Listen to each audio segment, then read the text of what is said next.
up? It's your boy Rawk, and welcome one, welcome all, to the 1920s, where we recently discovered colour, and let me tell you boys, it was a game changer. Now of course, just like any new discovery, we needed to find a way to make a profit off of it, and with that in mind, allow me to introduce you to Carl's Colourful Carnival. That's Carl's Colourful Carnival with a C in there somewhere. What is Carl's Colourful Carnival, you might be asking?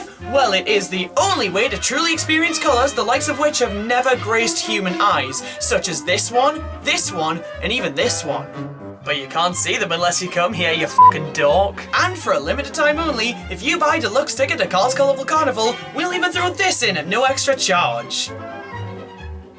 Wait, we're just giving these away?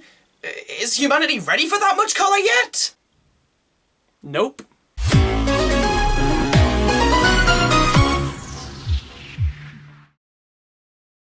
I could really go for a colorblind diagnosis right about now. For most of its life, the Paper Mario series saw brand new entries every 4 years, but after the release of Super Paper Mario on the Wii, all was pretty much silent on the Paper Mario front.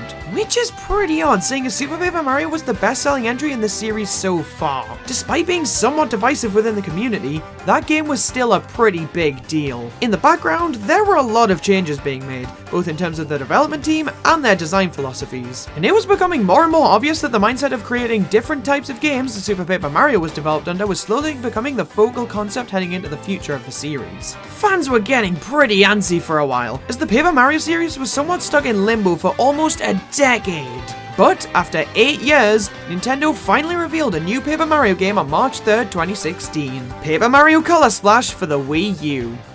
Christ! That reveal trailer is potentially the most contentious thing that Nintendo has ever released. I mean, come on! The series has spent its entire life building a reputation for having compelling narratives and intensely creative worlds that push the boundaries of what the Mario series has done before. And Bill Trinen comes out and makes a stupid fucking pain joke and reveals a new Paper Mario!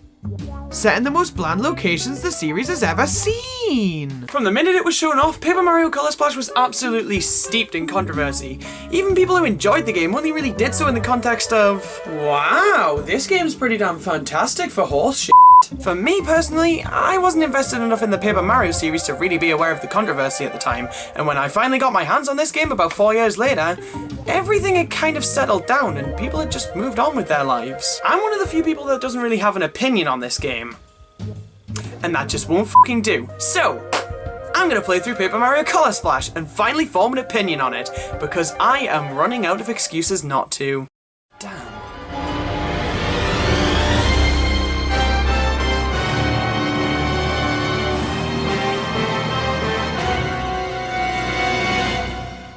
Paper Mario Color Splash opens up on a rainy night, where two hooded figures are approaching a house. Are they new characters? No, you dumb bitch, it's Peach and a generic Toad, live with it. They knock on the door and they're answered by Paper Mario. That's not possible! And where the f*** is Paper Luigi? I'm starting to see why people don't like this game. Peach delivers a letter to Paper Mario and not Paper Luigi, and it turns out to be a completely white Toad, which terrifies Mario so much he goes on a boat. We arrive at Port Prisma, which is the location stamped on the Toad corpse, and when we arrive, we find Mario's hammer just chilling on top of a box, a regular occurrence for any and all hammers out there. We head into town and discover that the entire place has been drained of all its colour. Oh no! This fancy-ass futuristic drain hole opens up and reveals a fully 3D paint can. Whoa! The only reasonable thing to do after something like that is to hit it with our hammer, and in an absolutely shocking turn of events, he didn't like that. This here is Huey, and he's our first companion on this adventure. He's pretty much this game's equivalent of Tippy from Super Paper Mario. I mean, look, he floats, he hangs out with Mario, he meets the quota. We start to learn more about this guy and the whole lick my toes attitude he has going on, but before we're able to become best pals, we're interrupted by... Is he injured or just really horny? We find a Shy Guy and a Toad engaging in something that needs to be censored, and upon his dying breath, Toad throws us a pile of battle cards. Hold! We grab the cards and prepare to fight the Shy Guy now that he's finally off Toad's d***. Hold! Huey stops us to ask if we have any idea what the fuck a paint is. Hold! We drain his lifeblood into our pockets and diagnose him with one less dimension. Hold! And we finally get into the very first battle of Paper Mario Color Splash. Who's ready for bullshit? The battle system in this game goes back to the turn-based format of the first two games. Unfortunately, the style of Super Paper Mario just wasn't gonna stick. Boo! However, instead of having a jump attack and a hammer attack that we can use and equip different variations of, we have battle cards. That sounds fun, what do they do? Battle cards are cards that each hold one move. You play it in battle, use the attack, boom, gone, you just gave up. Is there anything to battling outside of these cards? Nope. Every single attack you perform is on one of these things, whether it be a jump attack, a hammer attack, or an attack that was previously tied to an item, like a fire flower, they're all performed with a card. Now, of course, a colorless card is piss weak, which is why we have to use the blood of the innocent. We have to paint the cards in order to increase their attack power, and we can choose how much we paint it, which I appreciate. But there's no real point in not fully powering up a card, so whatever. This battle system is obviously a lot different than that of the first two games. When you hear that it brings back the turn-based format, that sounds like it should be nothing but a good thing, unless you're me. But when you look at everything surrounding that core framework, it's debatable whether or not this is a good battle system. What's my stance on this? Well... Wait, I'm not supposed to be talking about this yet. We win our battle and Huey realizes that the big paint stars the Paw Prisma is famous for are missing, which is way past not good for some reason. Huey begs us to find all 6 big paint stars and return them to their pedestals, and Mario is convinced by the fact that the disappearance of the stars may have something to do with the mysterious Toad fan mail. It's a game called Paper Mario Color Splash, what more do you want? Huey sniffs out the biggest jib in all the land. What we think is a big paint star ends up being a 3-for-1 deal in disappointment. A mini paint star, thank God, I've been saying for years these things are too big. The mini paint stars end up being our primary collectible here, as we collect a hoarder's wet dream worth of these things between each of the things that we actually care about. And if there's so many of them, that means they have to achieve something for us, right?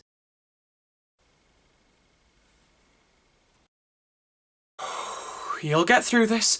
Deep breaths. So this game has a world map that you choose levels from, and there's no rigid level order, nor is there any sort of chapter structure.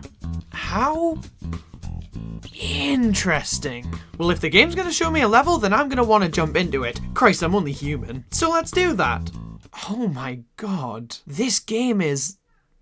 it's so beautiful. Obviously, this game runs on the same graphical engine as the Origami King, but let's be fair here. Paper Mario Color Splash did it 4 years before the Origami King. And also, due to the nature of this game and its lack of rigid chapter structure, the locales are actually a lot more diverse in this game. That's not a jab at the Origami King by any means, but all 5 of its chapters follow the same theme throughout. And Color Splash breaking away from that structure allowed it to have a much more varied lineup of places for us to visit. This is the first time in the series where the paper aesthetic was truly nailed. The first 2 games didn't really lean into the paper thing. It was more just that the characters were flat as if they were in a storybook, and Super Paper Mario kinda ditched the paper aesthetic, leaning into a more digital look. But here in Color Splash, every single goddamn thing is made of paper, and I gotta be honest, it looks incredibly good. It's so charming to see how each and every set piece was constructed, and the phenomenal lighting and texture work aid in this terrifically. The animations are smoother than they ever have been too. Mario's walk animation has a slight sway to it, which is such a subtle detail, but it really adds to the personality of this game. Many people seem to think that the graphical style doesn't fit the series all too well, and can actually be distracting,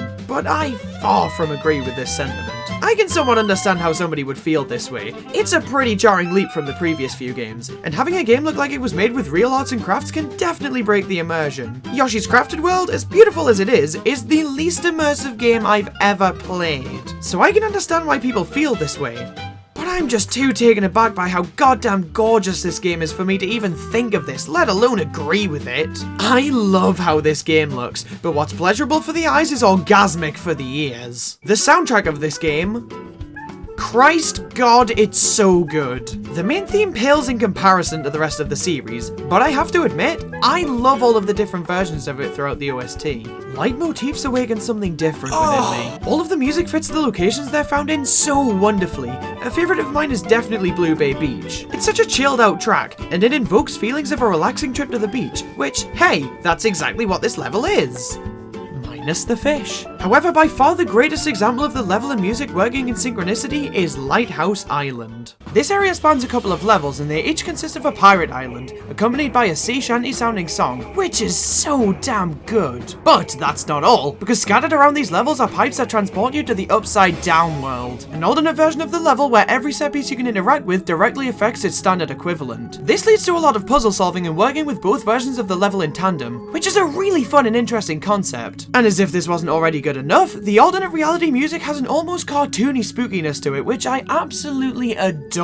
And that, right there, is what I believe to be this game's strongest suit. The insane amount of variety in the levels, and the incredibly intuitive themes that each of the levels tackle. Some of this stuff is legitimately thought-provoking, and others, well, they're just a blast to experience. There's a haunted hotel stuck in a time loop that can only be broken by freeing the spirits that reside within its halls. There's a circus in the middle of a dense fog-enveloped forest. There's a volcano that we traverse on the back of Dragodon from Captain Toad Treasure Tracker. There's a forest where your enemies and environments are constantly shifting between puny and building-sized. There's a fight with a goddamn steak to cook it the right way. All of the locations in this game are absolutely bursting with creativity, and that's not even scratching the surface. Especially on a first playthrough, these levels are an absolute joy to discover, and I can't imagine that won't be the case on a repeat playthrough. The level's great, but f*** him. I want to see what Mario gets up to when he's not being a serial killer, so let's get into that sweet, sweet Overworld gameplay. This game returns to the 3D playground style of level that the first two games were huge fans of. 2D platforming, you won't be missed, except for by me, but on the whole, you won't be missed. But of course, this wouldn't be Paper Mario Color Splash without some sort of gimmick. So may I introduce you to, oh hey, it's Mario Paint. Comeback of the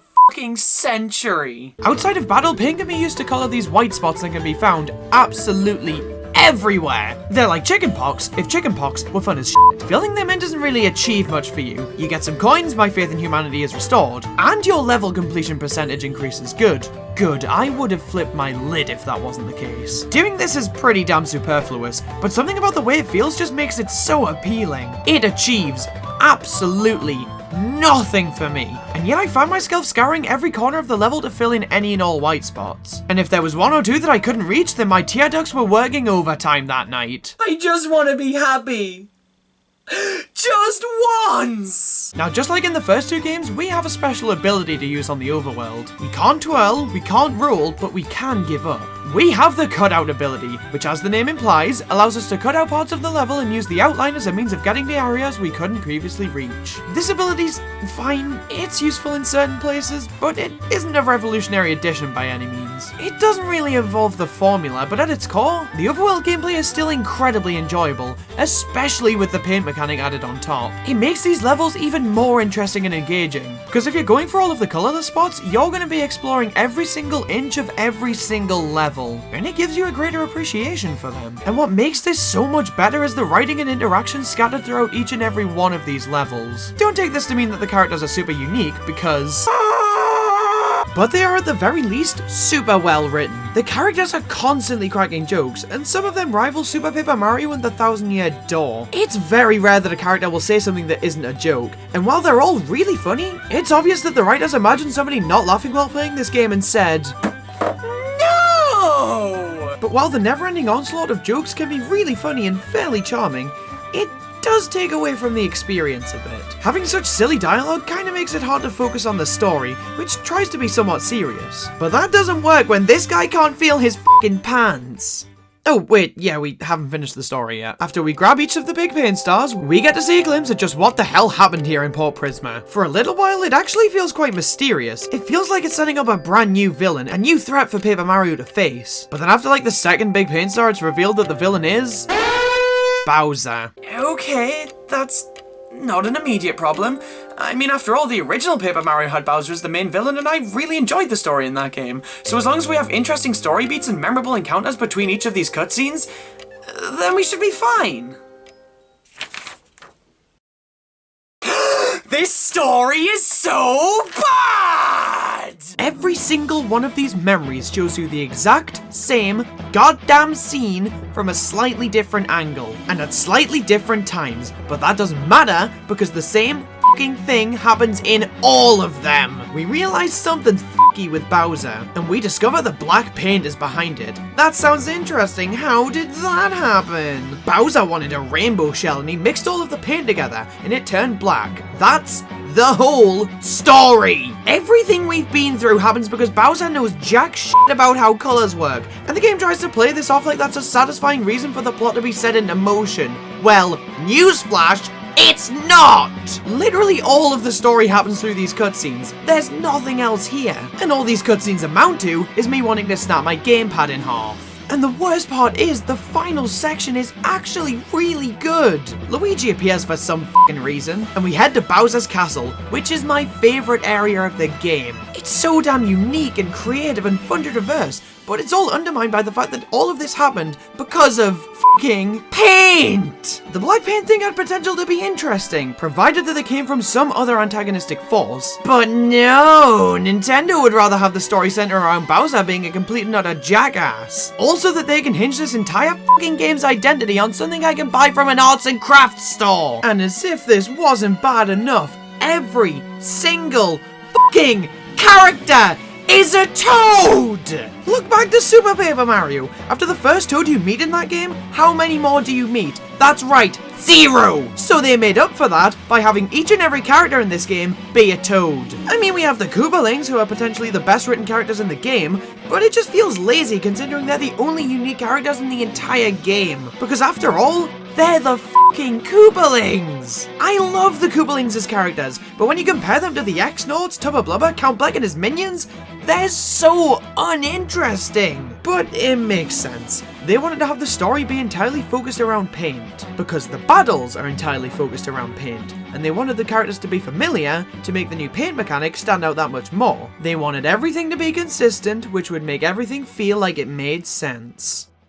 Oh, for the love of Christ! Okay, so, in order to battle, you select the card you want to use. You have to scroll all the way through each and every one you have, just to find a single card. You then paint the card and perform your action commands. If that doesn't kill the enemy, great, do it again. This doesn't sound so bad. What the f***'s your problem, Rawk? I have asthma, f*** off. Selecting a card takes so damn long. It's all so clunky, and then you have to paint the cards, which seems like it matters, but it doesn't, because you're never gonna not paint a card all the way, so why even make us have to do it in the first place? Of course, the obvious answer is to limit a resource. Paint is useful both inside and outside of battle, so you don't want to use it all now, because you might want to use it later. You have to strategize how much paint you're gonna use to make sure you don't run out. Everything in the goddamn game gives you paint! Kill an enemy? Have some paint. Hit a tree enough? Well then, here's some paint. Hit a f***ing flower once? Take my paint, you son of a bitch! And if you're really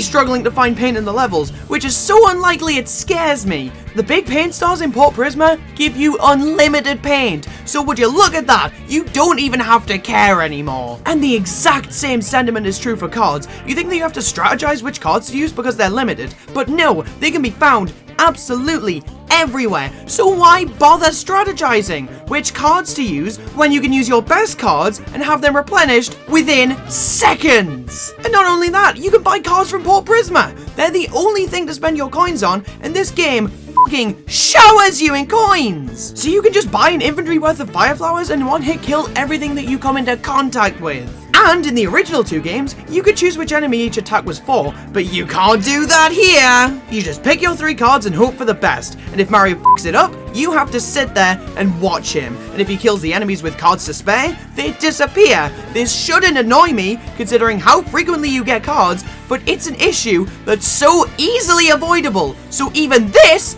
pisses me off! So what if, like me, you don't want to deal with the tedium of these battles? Then bitch out, run away and see what happens. Oh, that's right, the enemy despawns! As though you've beaten them! Running away from battle is literally the best way to kill enemies. It doesn't waste cards, it doesn't waste paint, and it doesn't waste your time. The game gives you no reason to even bother engaging with a mechanic that realistically makes up about 50% of the experience. So you try to run away and you fail. You get attacked, you try again, you fail again. And then you realize the game seems to have this system in place where if it's decided that you can't run from a battle, it will f***ing die on that hill. In so many battles, I try to run again and again and again, but it wouldn't let me. I couldn't escape, but I didn't want to bother fighting because I knew for a fact that running would have the same outcome. There were a few times I could run after failing, but 98% of the time I was trapped. And nothing causes pain to the very fiber of my being more so than being stuck in one of these fucking battles, constantly trying to run and constantly failing. I despise battling in this game. Every single idea they try to implement feels like it completely contradicts another. And it just ends in an absolute mess that I don't want to play. And that is the worst part of all of this. I don't want to play this game half the time. Even though the overall gameplay is so enjoyable and the levels are so fun to explore, I can't look past how infuriating the battle system and everything surrounding it are. They genuinely hurt what could have been such a good game. I wanted to like this game so badly, and so many of the things that it does have to offer are great. I do like a lot about Paper Mario Color Splash, but the elements that bring it down really bring it down. But to answer the question, is Paper Mario Color Splash a bad game? No, it isn't. Actually, to some extent, I'd argue that it's a good game.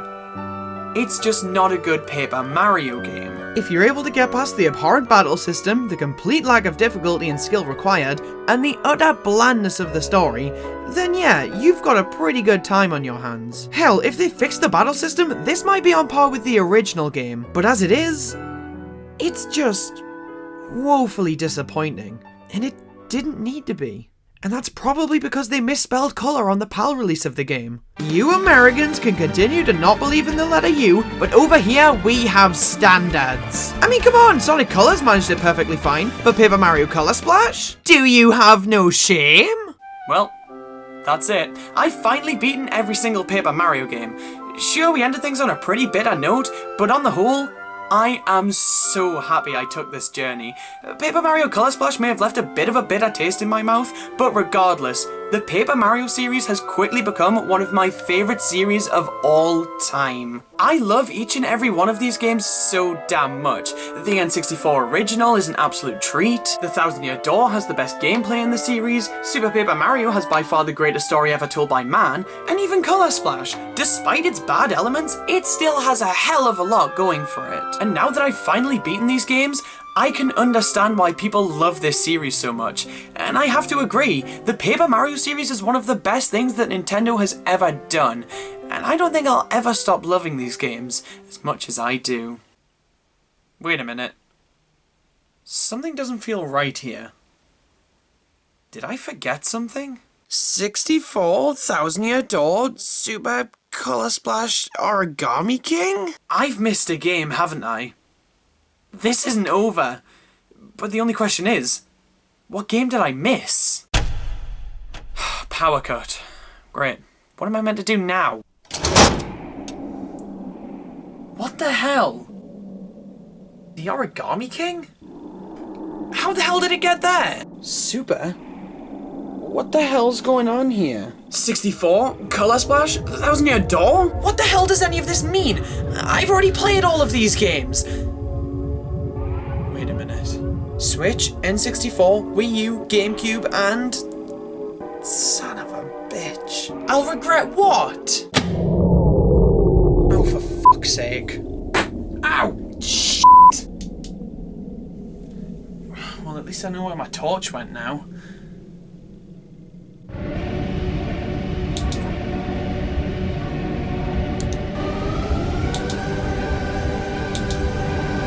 I gotta get out of here now!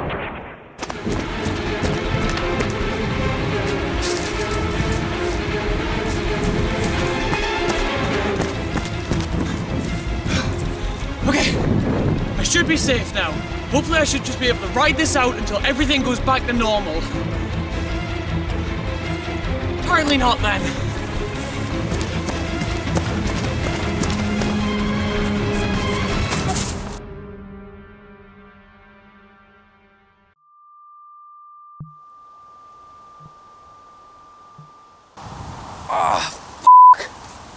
What in God's name was that?